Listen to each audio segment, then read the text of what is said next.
Hello, hello, hello. This is Allsport ABP, and my watch for the World Cup has begun.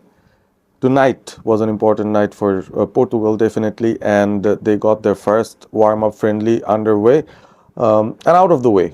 In the end of the day, Portugal won the game 2-1 against a pretty strong, sturdy, physical Chile side.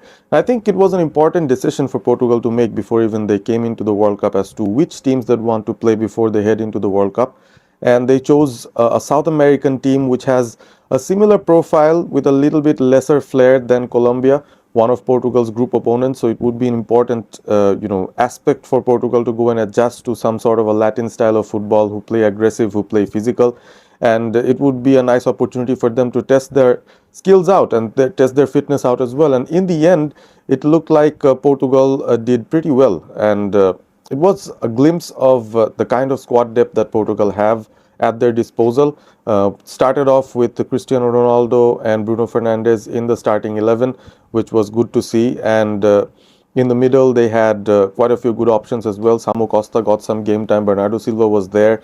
Ruben Diaz looked very fit. We'll talk about a few of them in details later on. But as the match began, we almost saw Portugal immediately getting control of the game. They had a great, qualifiers campaign, and they were one of the first teams to enter the World Cup. So having players fit, having a good squad, I think is important for this particular World Cup to be played in the USA, Canada, and Mexico, where the heat, the weather, that will be a very big factor going into the tournament. So Portugal have a very, very potent squad, and that's what was expressed in the field against Chile today.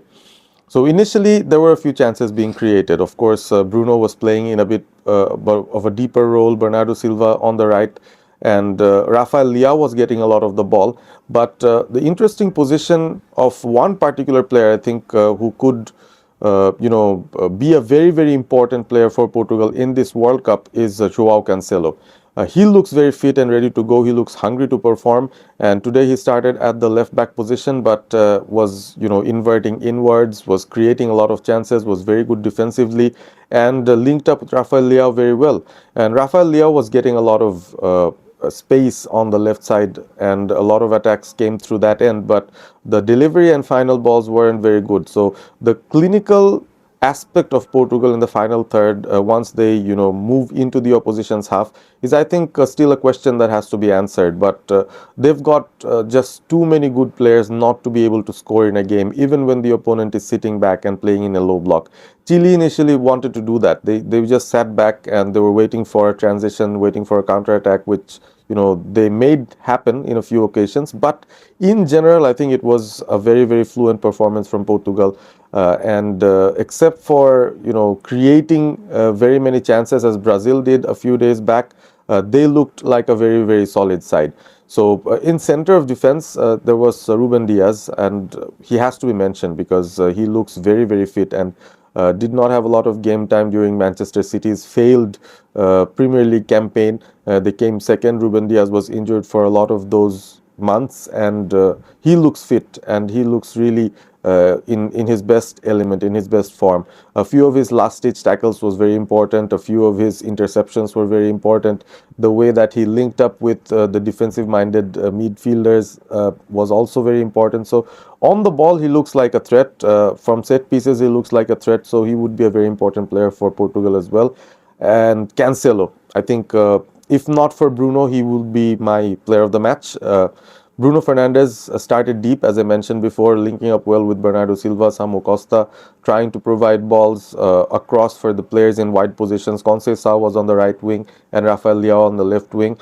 Portugal failed to score. Chile failed to score as well. The first half went by, and right at the end of the first half, an incident happened where there was some altercation between the players, some physical touches being made, and in the end, two players, Ramos from Chile and Rafael Leao from Portugal, were handed the red card. So both the teams had to play with 10 men in the second half, and a lot of changes were made even at goal.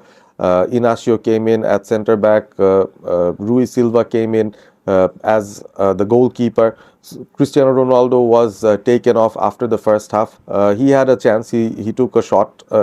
He scored a goal apparently, but that was called off for an offside.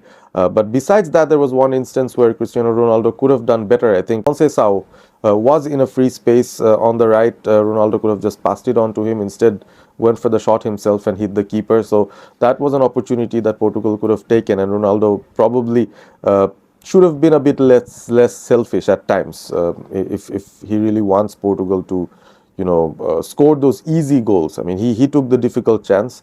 He has belief in himself, that's the thing, but at times you need to really look for the easier option. Anyways, second half started. Portugal again started on the front foot, but this time the Chile team actually felt like they would want to go and attack Portugal a bit more. So that made the game a bit open, and Portugal took the opportunity of that openness. Brilliant through ball from Ruben Neves and Gonzalo Guedes, who came in place of Cristiano Ronaldo, had an easy opportunity to score the goal. Portugal led 1-0, and from that point on, they didn't have to look back. The second goal came was sort of a mistake from the Chilean defense, but the ball fell to Bruno Fernandes outside the D box. And the kind of stellar season that he has been having, any opportunity you give him, he's going to score. And scored a brilliant goal, to be honest. That was a clean strike, a beautiful strike, and well deserved by Bruno Fernandes. That was his 29th goal for Portugal. And after that stellar season with United, I think he will be one of their main players going into this World Cup. Could be one of the players of the tournament if Portugal go deep, I think. And he has the captain's armband on him as well when Ronaldo is not on the pitch. That's another added responsibility that has been given to him, and I believe he would really live up to it. He's relishing this opportunity. He's in his prime, and I think he could be the one that actually carries Portugal very deep into the tournament. So Portugal actually conceded a goal right at the end. They were defending very well, and a bit of casual play at the back cost Portugal a goal. So they won the game 2-1 in the end. But it was a very good outing, and I think quite a few players have shown that they will be very important for Portugal, and the squad depth that they have is really insane. Cancelo has been very good. Ruben Diaz, another great outing for him. And the surprise pick, I think, would be Ruben Neves, who came in the second half and had a really good game.